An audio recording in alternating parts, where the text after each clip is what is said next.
আমি আজকে হাজির হয়েছি ভুনা খিচুড়ি রেসিপি নিয়ে। এই রেসিপিটা সচরাচর সবাই রান্না করতে পারি, তবে যেসব আপুরা রান্নায় নতুন, আশা করি আমার আজকের রেসিপি ফলো করলে আপনারা হতাশ হবেন না। আর এর সাথে থাকছে দেশি মুরগি দিয়ে আলুর ঝোল। আসসালামু আলাইকুম everyone, welcome back to my channel. তো ভুনা খিচুড়ি রান্নার জন্য প্রথমে একটা বড় হাঁড়ি নিয়েছি। এর মধ্যে দিলাম হাফ কাপ পরিমাণ রান্নার রেগুলার তেল। তেলটা গরম হয়ে গেলে এর মধ্যে দিয়ে দিচ্ছি 1 কাপ পরিমাণ পেঁয়াজ কুচি। পেঁয়াজটা দিয়ে নেড়েচেড়ে তেলের সাথে মিশিয়ে নিচ্ছি। এটাকে সফট হওয়া পর্যন্ত আমি ভেজে নিব। পেঁয়াজটা এই পর্যায়ে একটু নরম হয়ে গিয়েছে, তো এখন এর মধ্যে আমি কিছু গরম মশলা দিয়ে দিচ্ছি, এলাচ, তেজপাতা আর দারুচিনি। দিয়ে আমি খুব ভালোভাবে মিশিয়ে নিচ্ছি এবং এটাকে ব্রাউন কালার করে ভেজে নিব। তো এই পর্যায়ে আমি এখানে সামান্য পরিমাণে একটু পানি দিয়ে দিচ্ছি। মশলাটা যেন পুড়ে না যায় সেই জন্য পানিটা দিয়েছি। তো এই পর্যায়ে দিচ্ছি আদা রসুনের পেস্ট 2 টেবিল চামচ পরিমাণ করে। আদা এবং রসুনের কাঁচা গন্ধটা চলে যাওয়ার জন্য আমি এখন 2 থেকে 3 মিনিটের জন্য একটু ভেজে নিব। তো ভেজে নেওয়া হয়ে গেলে এখন আমি পরবর্তী যে মশলাগুলো আছে সেগুলো এখন দিয়ে দিব। এখন দিয়ে দিচ্ছি হলুদ, মরিচ, জিরা আর ধনিয়া। মরিচের গুঁড়া দিয়ে দিচ্ছি আমি 3 টেবিল চামচ, হলুদ দিয়ে দিচ্ছি 2 টেবিল চামচ আর ধনিয়া আর জিরা হচ্ছে 1 চামচ করে। তো দিয়ে আমি একটু পানি দিয়ে খুব ভালোভাবে আমি মিশিয়ে নিচ্ছি। এখন মশলাটা কষিয়ে নেব। মশলাটাকে খুব ভালোভাবে কষিয়ে নিতে হবে। যদি এখানে খুব ভালোভাবে কষিয়ে না নেওয়া হয় তাহলে কিন্তু এর কাঁচা গন্ধটা থেকে যাবে, তাহলে খেতে ভালো লাগবে না। এই পর্যায়ে আমি এখানে নিয়েছিলাম 1 কাপ পরিমাণ মুগ ডাল আর 1 কাপ পরিমাণ মসুর ডাল। মুগ ডালটাকে আমি 1 ঘন্টা আগে 4 থেকে 5 মিনিটের জন্য একটু ভেজে নিয়ে তারপর 1 ঘন্টার জন্য আমি ভিজিয়ে রেখেছিলাম। এই স্টেপটা ফলো করলে যদি রান্নাটা করা হয় তাহলে খিচুড়িটা অনেকটা বেশি ঝরঝরা হয়।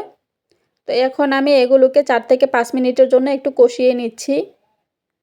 আপনারা চাইলে যেকোনো একটা ডাল দিয়েও করে নিতে পারবেন, তবে এখানে মুগ ডাল এবং মসুর ডাল 2টা ব্যবহার করলে খেতে অনেক বেশি ভালো লাগে। তো যখনই দেখবেন যে এরকম নিচের দিক দিয়ে একটু লেগে আসছে তখন এর মধ্যে পানি দিয়ে দিব। আমি এই পর্যায়ে ফুটন্ত পানি দিয়ে দিলাম 7 কাপ। যেহেতু আমি 4 কাপ পোলাওয়ের চাল নিয়েছি, তো চালের ডাবল মোট 8 কাপ পরিমাণ পানি দেওয়ার কথা, কিন্তু আমি 1 কাপ পরিমাণ পানি কমিয়ে দিচ্ছি। আর ডালের জন্য এক্সট্রা আর কোনো পানি দেওয়ার প্রয়োজন নেই, যেহেতু ডালটা আগে থেকেই ভেজানো ছিল। পানিটা যখন খুব সুন্দরভাবে ফুটে উঠবে তখন আগে থেকে পানি ঝরিয়ে রাখা পোলাওর চাল আমি এর মধ্যে দিয়ে দিচ্ছি। এর সাথে দিয়ে দিচ্ছি 7 থেকে 8টা কাঁচামরিচ এবং দিয়ে দিচ্ছি স্বাদ অনুযায়ী লবণ। লবণটা আপনারা বুঝে দিবেন। চাইলে লবণটা আপনারা চেক করে নিতে পারেন। এখানে কিন্তু লবণের পরিমাণটা সামান্য একটু পরিমাণ বেশি মনে হতে পারে। যদি বেশি মনে হয় তবে সেটাই পারফেক্ট হবে। এখন খুব ভালোভাবে মিশিয়ে নিয়ে ঢাকনা লাগিয়ে অপেক্ষা করব 4 থেকে 5 মিনিটের জন্য। 4 থেকে 5 মিনিট পরেই কিন্তু পানিটা খুব সুন্দরভাবে টেনে যাবে। তো এখন নিচের চালটা উপরে আর উপরের চালটা নিচে দিয়ে খুব ভালোভাবে মিশিয়ে নিয়ে আমি আবারও ঢেকে দেব প্রায় 10 থেকে 15 মিনিটের জন্য, একদম লো আঁচে করে। এই পর্যায়ে চুলার জাল বাড়িয়ে রাখা যাবে না, তাহলে নিচ দিয়ে লেগে যাবে। তো এখন আমি ঢাকনা লাগিয়ে রেখে দিচ্ছি। প্রায় 12 মিনিট পর ফিরে এলাম।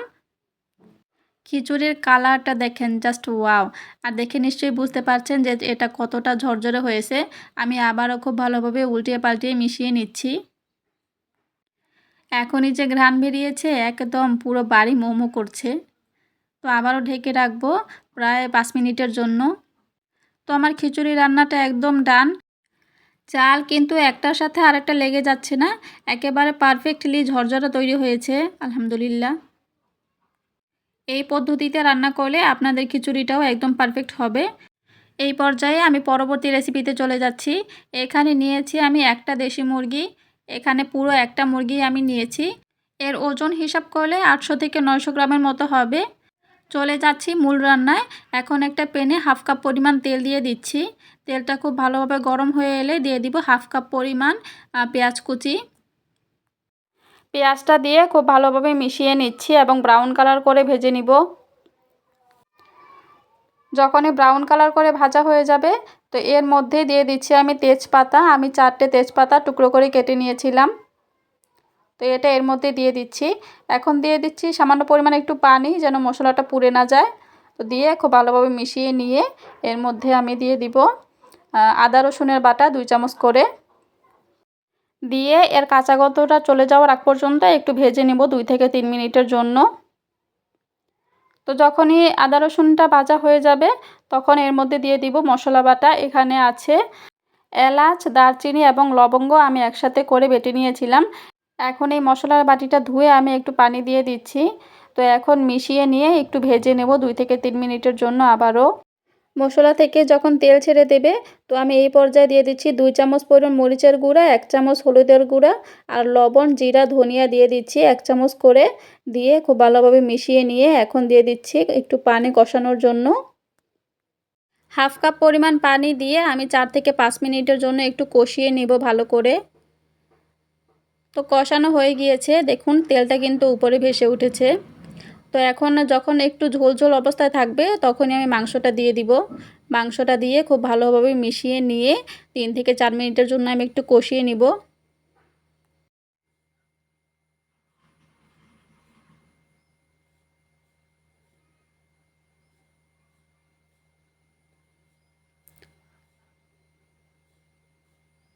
তো মুরগিটা যখন কষানো হয়ে যাবে তখন এর মধ্যে দিয়ে দিচ্ছি আমি আলু।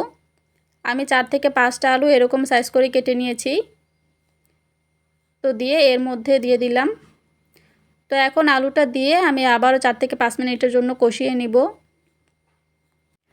কেউ চাইলে কিন্তু এখানে আলুটা নাও দিতে পারেন, কিন্তু ভুনা খিচুড়ির মধ্যে মাংসের সাথে আলুটা দিলে অনেক বেশি খেতে ভালো লাগে। তো সেই কারণে আমি এই আলুটা দিয়েছি। আমি কিন্তু এইখানে আলাদা করে কোনো পানি দেইনি। মাংসের মধ্যে যে পানিটা ছিল সেই পানিটা দিয়ে আমি কষিয়ে নিব। তো মোটামুটি 4 থেকে 5 মিনিটের জন্য আমি কষিয়ে নিয়েছি।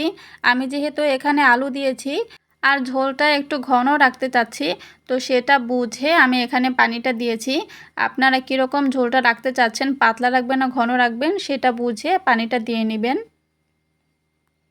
পানিটা দিয়ে খুব ভালোভাবে মিশিয়ে নিয়ে আমি ঢাকনা লাগিয়ে ঢেকে রাখবো প্রায় 10 থেকে 15 মিনিটের জন্য মিডিয়াম হিটে। তো 10 থেকে 15 মিনিট পরে কিন্তু আমার পানিটা অনেকটা টেনে এসেছে। এই পর্যায়ে আবারও খুব ভালোভাবে মিশিয়ে নিয়ে কিছুটা গরম মশলার গুঁড়া আমি উপর দিয়ে ছড়িয়ে দিলাম। দিয়ে আবারও খুব ভালোভাবে মিশিয়ে নিয়ে একেবারে চুলার জালটা লো হিটে দিয়ে আবারও ঢাকনা লাগিয়ে ঢেকে দেব 5 মিনিটের জন্য। তো এই তো 5 মিনিট পর ফিরে এলাম। আমার রান্নাটা কিন্তু একদম রেডি হয়ে গিয়েছে। দেখতে কতটা ভালো লাগছে। মুরগি রান্না তো আমরা সবাই করতে পারি, তবে আমার রিকোয়েস্ট থাকবে অন্তত একবার হলেও এই পদ্ধতিতে রান্না করে দেখবেন, খেতে অনেক ভালো লাগে। তো 2টা রেসিপি আজকে একসাথে শেয়ার করেছি।